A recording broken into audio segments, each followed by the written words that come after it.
Welcome to जोत blog. कैसे हैं आप सब? हमारे यहाँ तो बहुत ज़्यादा ठंड पड़ रही है। संडे का दिन है और हम लोग जा रहे हैं नंगल। नंगल में गुरुद्वारा साहब जाना है हमें। बहुत साल हो गए हम नहीं गए। दो गुरुद्वारा साहब हम जाएंगे, भिंबोर साहब और घाट साहब, है ना सरदार जी? मेरे को लगता है लगभग 3 साढ़े 3 साल हो गए हैं। जब मम्मी पापा आए थे, मतलब मेरे इन लॉज आए थे, तब हम लोग गए थे। उसके बाद नहीं गए हम लोग। तो फिर आज सोचा संडे भी है, सरदार जी भी घर है। खैर ठंड तो बहुत ज़्यादा है, लेकिन अगर सोच लो ना निकलना है तो फिर निकलना ही है। तो हम लोग निकल पड़े हैं। और सुबह मेरी फ्रेंड से बात हुई थी, वो नंगल में ही रहते हैं, तो उन्होंने बता दिया था कि थोड़ा सा रूट उन्होंने मैं बताया था, क्योंकि वहाँ ना फ्लाईओवर बन रहा है नंगल में, तो ट्रैफिक जाम का बड़ा चक्कर है वहाँ पे। तो उन्होंने रूट हमें समझा दिया कि किस रूट से जाना है, तो वो बड़ी हेल्प हो गई हमारी ना। अभी तो खैर हम निकले हैं आनंदपुर साहब से। अभी तो 5-6 किलोमीटर बाहर आया। वैसे नंगल हमें यहाँ से कितना पड़ता है? 22 पड़ता है लगभग, है ना? लेकिन गुरुद्वारा साहब तो थोड़ा आगे है। नंगल शहर की बात कर रही हूँ। और छुट्टियाँ पीछे हैं। घर से ब्लॉग इसलिए स्टार्ट नहीं कर पाई क्योंकि ना आज सिफत पता नहीं क्या हो गया उसको, पता नहीं चिड़चिड़ ज़्यादा ही लगाई हुई थी। कान तो उसका वैसे अभी ठीक है, लेकिन उसको था कि मम्मा ये उठा ले। अब उसको समझ आने लगी है, तो जब वो मतलब हो जाती है ना इरिटेट, फिर वो मेरे पास ही आके काबू आती है।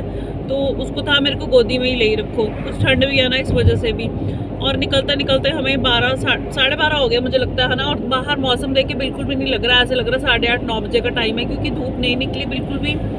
और धुंध फॉग जैसा मौसम है। और जो गुरुद्वारा साहब हम लोग दर्शन करने जा रहे हैं, दोनों ही ऐतिहासिक गुरुद्वारे हैं, तो इतिहास भी बताऊंगी और कोशिश करूंगी आपको दर्शन भी करा दूं और हम लोग भी दर्शन कर लेंगे। तो चलिए मिलते हैं गुरुद्वारा साहब में जाके।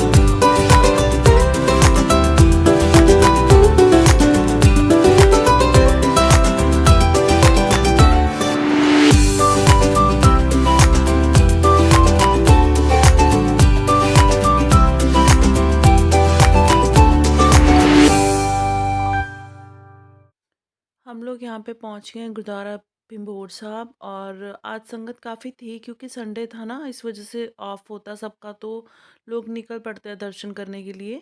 तो यहाँ पे हम लोग अंदर एंटर हो रहे हैं। और यहाँ गुरुद्वारा साहब में ना मंकीज़ बहुत होते हैं। तो पहले तो जी आप मुखवाक के दर्शन कर लीजिए यहाँ पे। और हम लोग मत्था टेक चुके हैं एज़ यूजुअल, जैसे मैं हमेशा करती हूँ। और यहाँ का इतिहास आपको बता देती हूँ। ये जो गुरुद्वारा साहब है, ये गुरु गोबिंद सिंह जी की याद में है। यहाँ के राजा थे, राजा रतन राय। उन्होंने बेनती की थी गुरु गोबिंद सिंह जी से कि आप यहाँ पे रुके थोड़ी देर। तो गुरुजी यहाँ पे काफ़ी महीने रुके थे। और सम्मत 1753 भाद्रो सुदी अष्टमी इतवार वाले दिन कलगीधर पाशा जी ने सतलुज के किनारे इस पवित्र स्थान पे चौपाई साहब जी का उच्चारण किया था। ये यहाँ का इतिहास है। और हमने भी यहाँ बैठ के चौपाई साहब के पाठ किए थे। संगत तकरीबन यहाँ बैठ के चौपाई साहब के पाठ तो ज़रूर करती है। और अभी आप लोग भी यहाँ के दर्शन कर लीजिए अंदर के। काफ़ी मतलब शांत सा माहौल था यहाँ पे। देखिए संगत आ जा रही थी। बहुत ज़्यादा मतलब ऐसे नहीं था कि बहुत ज़्यादा रश था, ऐसी बात नहीं थी। ये गुरुद्वारा साहब पंजाब में ही पड़ता है, मतलब नया नंगल वाली साइड पड़ता है। और ये गांव है भिंभोर, तो गुरुद्वारा साहब का नाम भिंभोर साहब है। यहाँ पे ना मंकीज़ बहुत ज़्यादा है। हालांकि बाहर लिखा भी हुआ है कि मंकीज़ को प्रसाद मत दीजिए। देखिए प्रसाद के कारण ही वो आते हैं कि खाने को मिलेगा, लेकिन फिर भी संगत डाल देती है। सेवादार बाहर खड़े होते हैं कि प्रसाद मत डालिए, क्योंकि कईयों का नुकसान भी हो जाता है तो जानवर ही है ना, पता नहीं चलता। जब मैं अपने लॉज के साथ आई थी यहाँ पे, तब कोई लड़का था, मतलब उसके सारे सर्टिफिकेट, बर्थ सर्टिफिकेट, फॉर्म वगैरह सब कुछ ज़रूरी पेपर उसके हाथ में थे। शायद वो कहीं जॉब के लिए ट्राई कर रहा था और मत्था टेकने के लिए आया था, लेकिन मंकी उसका वो पॉली बैग लेके ही भाग गया था। और उसने नीचे गिरा दिया था, यहाँ से नीचे खाई है। देखिए मंकीज़ है ना, और माही बड़ा ही डरती है मंकी से, उसको बड़ा ही डर लगता है। मुझे भी डर लग रहा था, मैं हाँ, मतलब मेरे को था मैं नीचे कैप्चर करना चाहती थी, लेकिन मेरे को यही था कि मंकी कहीं मेरे हाथ से मोबाइल ही खींच के ना ले जाए। देखिए मंकीज़ बैठे हुए हैं ना, ये यहाँ से बहुत अच्छा लगता है, ये सतलुज का दरिया है देखिए नीचे, और बहुत ही प्यारा सीन लगता है ये देखिए। और अभी तो आज तो धुंध-धुंध सी थी ना, और ये जो सामने गुरुद्वारा साहब दिख रहा है ना, ये घाट साहब गुरुद्वारा साहब है, अभी हम वहीं पे जाएँगे। इनकी हिस्ट्री भी आपस में हल्की-सी इंटरकनेक्टेड है, मैं आपको बताऊँगी जब वहाँ जाऊँगी तो वहाँ का इतिहास बताऊँगी, तब आपको पता चल जाएगा, ये देखिए। और ठंड बहुत ज़्यादा थी क्योंकि खुला एरिया है ना, ठंड वैसे भी थी और खुला एरिया दरिया के पास है, तो उसकी वजह से ठंड और ज़्यादा बढ़ जाती है यहाँ पे ना। ठंड बहुत ज़्यादा थी और धूप तो बिल्कुल भी निकली नहीं थी। देखिए बहुत खूबसूरत नज़ारा है। और यहाँ पे देखिए मम्मी जा रहे हैं ना अंदर, पता है क्या हुआ था? मम्मी बिल्कुल कॉर्नर में बैठे थे जहाँ मम्मी ने चौपाई साहब का पाठ किया था, और अंदर गाड़ी में जा रहे हैं। तो इस जगह पे आके हमें ध्यान में आया कि मम्मा का फ़ोन कहाँ पे है? तो हमें लगा कि लो जी फ़ोन गुम गया, और इंद्र फटाफट गाड़ी की तरफ भागे कि गाड़ी में तो नहीं है, लेकिन मम्मा ने कहा कि नहीं, मेरे हाथ में था फ़ोन। तो मम्मा कॉर्नर पे बैठ के पाठ कर रहे थे और वहीं पे फ़ोन छोड़ दिया, लेकिन शुक्र है, ये देखिए बच्चे आ रहे हैं ना हँसते हुए, मम्मा का फ़ोन मिल गया था। हमें बड़ा वो हुआ कि शुक्र है फ़ोन मिल गया, अदरवाइज़ फ़ोन गुम जाता मम्मा का। तो चलिए जी, अभी हम यहाँ से दर्शन करके अभी वापस गाड़ी में बैठेंगे, और मैं फिर आ गई हूँ ग्रिल के पास कि मैं, मतलब ये नज़ारा बहुत अच्छा लगता है, बहुत सुंदर लगता है, यहाँ से जाने का मन नहीं करता। और बच्चों ने पहचान लिया था कि मम्मा यहाँ तो हम आए हुए हैं, लेकिन काफ़ी साल के बाद आए हैं। तो मैंने कहा हाँ, बहुत साल के बाद हम लोग आए हैं। तो चलो जी, अभी हम चलेंगे गुरुद्वारा घाट साहब। लो जी, पहुँच गए हैं सीधा कट्टू गुरुद्वारा घाट साहब। ये जो गुरुद्वारा साहब है, ये सतलुज दरिया के लेफ्ट साइड पे है, और गुरु गोबिंद सिंह जी यहाँ पे किश्ती के रास्ते आए थे, यहाँ पे गांव भिंभोर में, जहाँ गुरुद्वारा भिंभोर साहब है, जहाँ के आप लोग दर्शन कर चुके हो और मैं भी कर चुकी हूँ। तो इतिहास में ये बताया जाता है कि गुरु साहब पांवटा साहब से जब अनंतपुर साहब आए थे, तब उन्होंने नादौन और हुसैनी का युद्ध जो था वो हुआ, और उसके बाद में वो यहाँ पे आए।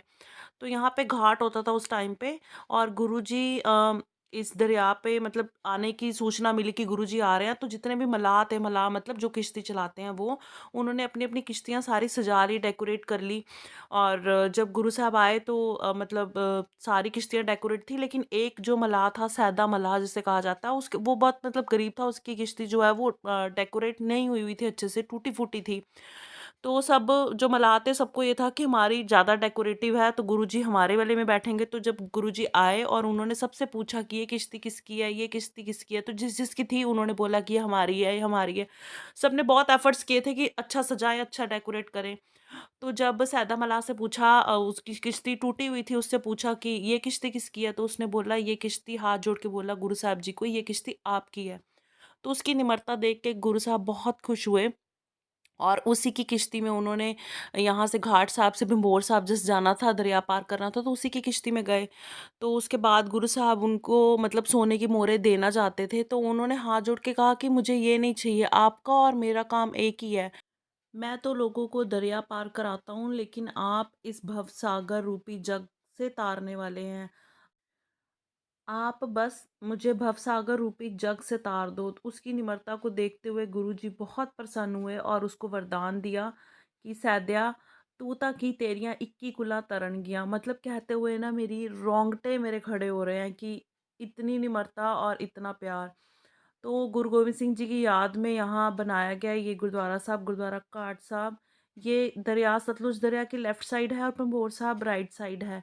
पीछे देखिए, ये पीछे का एरिया है। और जब हम यहाँ से निकल रहे थे ना, तब बारिश शुरू हो गई थी, अच्छी खासी बारिश हो गई थी और ठंड बढ़ गई थी, नंगे पैर थे हम लोग, बहुत ठंड लगी। शाहीन माही भी मेरे साथ गई थी क्योंकि उनको ले गई थी मैं नीचे। फिर उनको याद आ गया था, मतलब जाने के बाद ना उनको याद आ गया था कि हम लोग दादी और दादू के साथ यहाँ पे आए थे।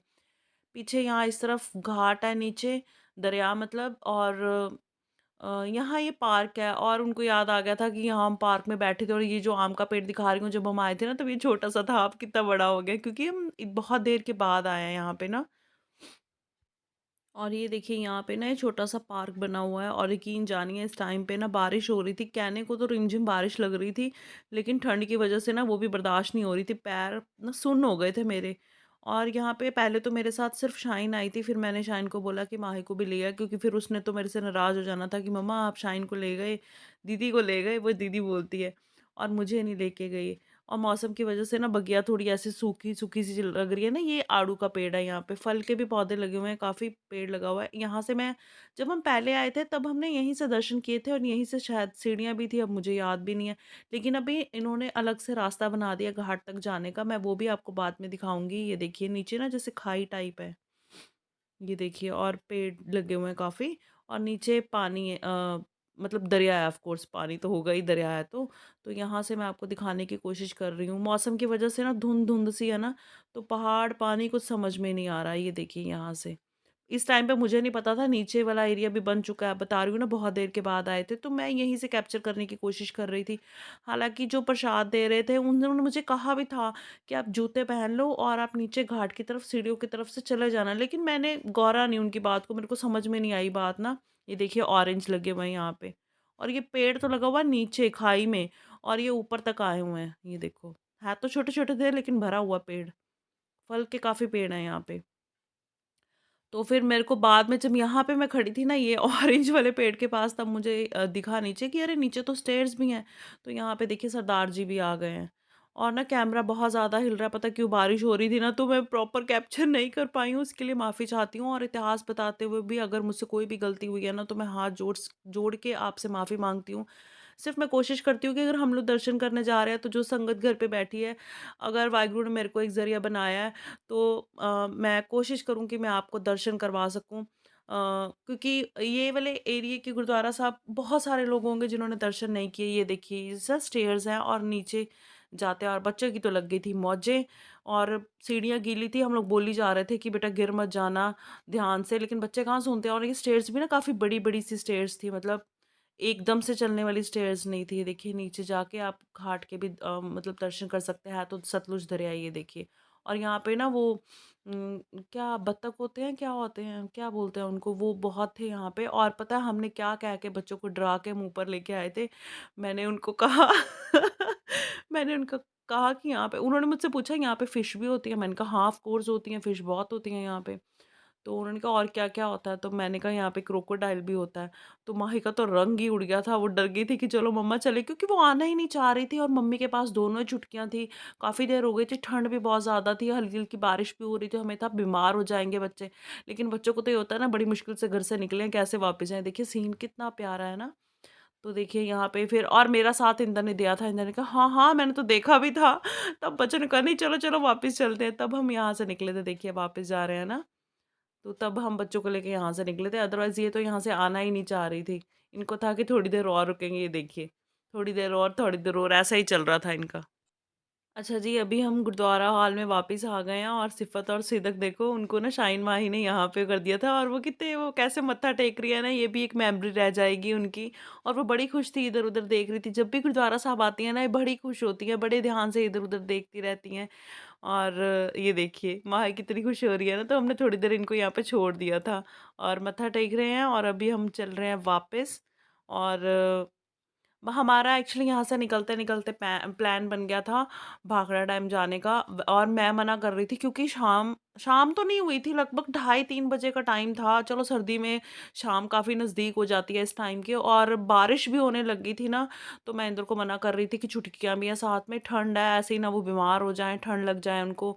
तो फिर मतलब कच्चा-पक्का सा प्लान बनने लग गया था। और इसके बाद ना यहाँ पे नंगल में ना अ, कौन-सा पार्क है, एक सतलुज पार्क है, वहाँ पे बच्चे गए थे और मैं तो गाड़ी में से निकली नहीं, ना मम्मा निकले, क्योंकि छुटकियों को लेके हम लोग बैठे हुए थे। ठंड की वजह से हम उन्हें लेके ज़्यादा बाहर नहीं निकलना चाहते थे। ये देखिए अभी हम वहाँ से वापस जा रहे हैं। क्योंकि मैं बाहर नहीं निकली तो कैप्चर नहीं कर पाए, और यहाँ से निकलते-निकलते फिर वही वो शुरू हो गया, पापा फिर डैम ले जाओ हमें। तो फिर चलो हमारा प्लान बन गया, लेकिन उसके लिए पास चाहिए होता, और पास की टाइमिंग निकल चुकी थी। तब हमने बच्चों को मनाया कि नहीं, फिर किसी दिन आएँगे और स्पेशल आपको डैम ही दिखा के लाएँगे। आज हम लोग एक्चुअली घर से निकलते बहुत लेट हो गए थे ठंड की वजह से, और अनप्लैन्ड था ना, चीज़ें प्लान्ड हो तो फिर टाइमिंग उसी हिसाब से इंसान घर से निकलता है। तो मैंने कहा चलो अगली बार सही, अगली बार आपको डैम के लिए लेके आएँगे। तो आज का वीडियो हमारा यहीं तक का, अपना खूब ख़्याल रखिएगा।